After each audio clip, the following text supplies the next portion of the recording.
Il lupo è ritornato di Geoffroy Pennart, edizione Babalibri. Stasera il signor Coniglio ha paura di andare a dormire.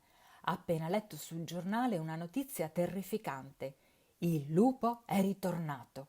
Il signor Coniglio corre a chiudere la porta a doppia mandata, quando all'improvviso accipicchia! È il lupo!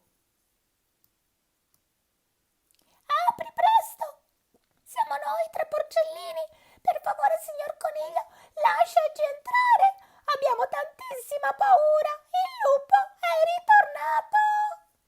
Entrate, amici miei, entrate! È un sollievo vedervi sani e salvi, dice il signor Coniglio. Il signor Coniglio ha appena chiuso la porta quando all'improvviso oi oi oi, ecco il lupo! Sono io, la capra, con i miei 7 capretti. Veniamo a cercare rifugio da te, signor Coniglio. Hai sentito l'orribile notizia? Il lupo è ritornato. Entra, cara amica, entra con i tuoi piccoli. Sono felice di vedervi, dice il signor Coniglio. Tutta la famiglia si accomoda, quando all'improvviso sarà il lupo che bussa così. Sono io, Agnellino. Ero giù a ruscello quando l'ho saputo. Non posso più rientrare a casa. Il lupo è ritornato. Coraggio, Agnellino, vieni dentro a scaldarti.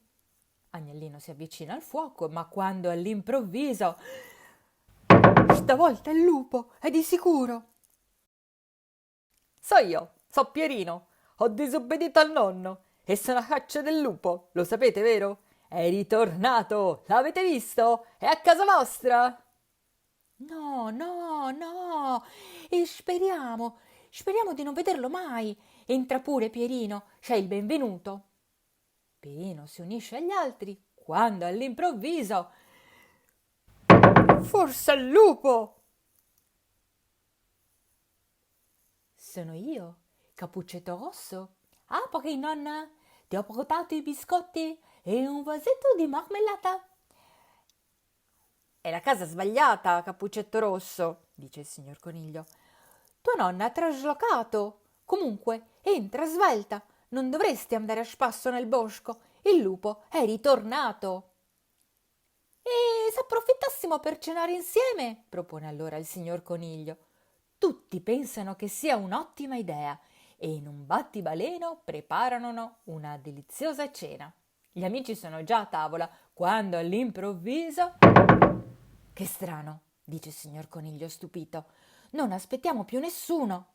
È il lupo e ha molta fame. Ma appena fanno un passo, il coniglio, i porcellini, la capra, i capretti, l'agnello, Pierino e Capuccetto, tutti si gettano su di lui. E il lupo è steso a terra quando il signor Coniglio inizia a parlare. Lupo, non abbiamo più paura di te, mettetelo bene in testa. E poi aggiunge, e se prometti però di fare il bravo e di raccontarci delle storie da lupi, allora ti invitiamo a cenare con noi. E così quella sera, intorno ad una tavola imbandita, a casa del signor Coniglio, il lupo è ritornato.